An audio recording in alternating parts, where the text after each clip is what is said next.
السلام علیکم دوستو، کیسے ہو آپ سب؟ میں ہوں عریج اور آپ ہیں اس وقت میرے یوٹیوب چینل عریشہ ناولز پہ۔ باہر ہو رہی ہے بہت زوروں کی بارش، ٹھیک ہے۔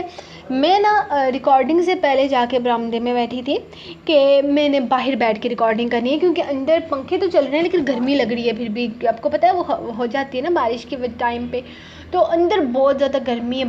وہ ہمارے سائڈ پہ پراس بولتے ہیں، آپ کو پتہ نہیں حبس بولتے ہیں شاید، وہ ہے، ٹھیک ہے۔ تو اتنی سخت قسم کی گرمی ہے آج تو، لیکن باہر ٹھنڈی ہوا چل رہی ہے، بارش وارش ہو رہی ہے۔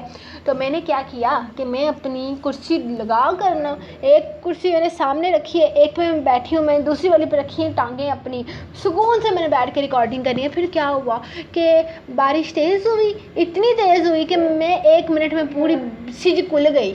پھر میں نے سوچا چلو جی بھاگتے ہیں یہاں سے، یہاں پہ بیٹھ کے ریکارڈنگ نہیں ہو سکتی، کیونکہ اگر میرا فون سج گیا تو پھر آپ سمجھ لو کہ میرا کام ہو گیا۔ تو جس کو سج کا مطلب نہیں پتا، اس کا مطلب ہوتا ہے بھیگنا۔ تو جس کو میری زبان آتی ہے اس کو سمجھ میں آ گیا ہوگا، اوکے۔ تو جناب آج کی اس کو ہم پہاڑی زبان بولتے ہیں، ابھی مجھے نہیں پتا آپ لوگ کیا بولتے ہو۔ تو لیٹس اسٹارٹ آج کی ایپیسوڈ۔ ویسے آج جیسا کہ آپ کو پتہ ہے میں نے کہا تھا کہ میں سنڈے کو ایپیسوڈ نہیں دیا کروں گی، لیکن پھر بھی میرے بہت سارے ریڈرز نے کہا کہ ایپیسوڈ دے دو یار، دے دو، تمہارا کیا جائے گا، ہم تھوڑے بندوں کا تھوڑا سا بن جائے گا، تھوڑا 1 آدھا گھنٹہ تھوڑا ٹائم گزر جائے گا، اچھا تو تمہارا کیا جائے گا، آپ کے آدھے گھنٹے کے چکر میں میرے 3 گھنٹے جاتے ہیں، لیکن کوئی بات نہیں، پیسے بھی تو ملتے ہیں یوٹیوب کی طرف سے، تو چلے گا۔ تو لیٹس اسٹارٹ آج کی ایپیسوڈ۔ مرم کائزان، جیسے کہ میں نے وعدہ کیا تھا کہ ملیں گے ملاقات جو مرم اور کائزان کی ہے وہ آپ کو 7ویں ایپیسوڈ میں ہوگی، یعنی کہ کل کی ایپیسوڈ میں۔ تو آج کے ایپیسوڈ میں مرم کیسے پہنچتی ہے مصر، پہنچتی بھی ہے یا نہیں، تو لیٹس اسٹارٹ آج کی ایپیسوڈ۔ مرم کائزان قسط number 6، Sunday surprise gift, thank you بول دے نا کمنٹ سیکشن میں، اچھا مت بولو کوئی گل نہیں۔ تحریر عریض شاہ۔ تمنا تھوڑی دیر کے بعد خالہ کے گھر میں آئی تو وہ وہی خالہ کے پاس بیٹھی ہوئی نظر آئی تھی۔ خالہ اسے زبردستی کھانا کھلا رہی تھی، جبکہ تمنا اس کے ڈرامے دیکھ کر اکتائے ہوئے انداز میں وہیں سے پلٹ گئی تھی۔ اگر اتنی ہی تکلیف جاگ رہی ہے تو بھائی کو جانے ہی کیوں دیا؟ میں تو اپنے بھائی کو کہیں نہ جانے دوں۔ اب کر رہی ہے یہ ڈرامے بازیاں، ایسا تو ہو ہی نہیں سکتا کہ اسے کچھ پتہ ہی نہ ہو۔ اسے ضرور سب کچھ پتہ ہوگا، اس نے ہی اسے بھیجا ہوگا۔ ارے پیسوں کا لالچ تو ایسے بھی ہے، اسے بھی ہے، اور پھر وہ کمائے گا تو کھانے والی تو بس یہی ایک تھی، اسی نے ہی اسے بھیجا ہوگا، اور اب دکھاوا کر رہی ہے۔ نہ بہن، اگر تیرے پاس اتنا ہی زیور رکھا ہوا تھا تو تجھے ضرورت ہی کیا تھی اسے ان لیگل طریقے سے بھیجنے کی؟ اب بیٹھ کے آنسو بہا کر لوگوں کو تماشا دکھا رہی ہے۔ تمنا واپس گھر آتے ہوئے بربرا رہی تھی۔ مرم کے آنسو، اس کی تکلیف، اسے سب کچھ دکھاوا لگ رہا تھا، بلکہ وہ تو بچپن سے ہی یہ سب کچھ دکھاوا ہی سمجھتی تھی، کیونکہ اس کے مطابق تو ہر معاملے میں اس کی ماں صحیح تھی، تو اور وہ تو تھی ہی غلط۔ بلکہ صرف وہی نہیں، اس کی ماں بھی غلط تھی، اس کا بھائی بھی غلط تھا۔ پہلے اس کے باپ کے ساتھ زبردستی شادی کر لی تاکہ اس کی ماں اس کے گھر میں نہ بس سکے، اور پھر شادی کے 10 سال تک اس کی ماں کو سکون کا سانس نہ لینے دیا۔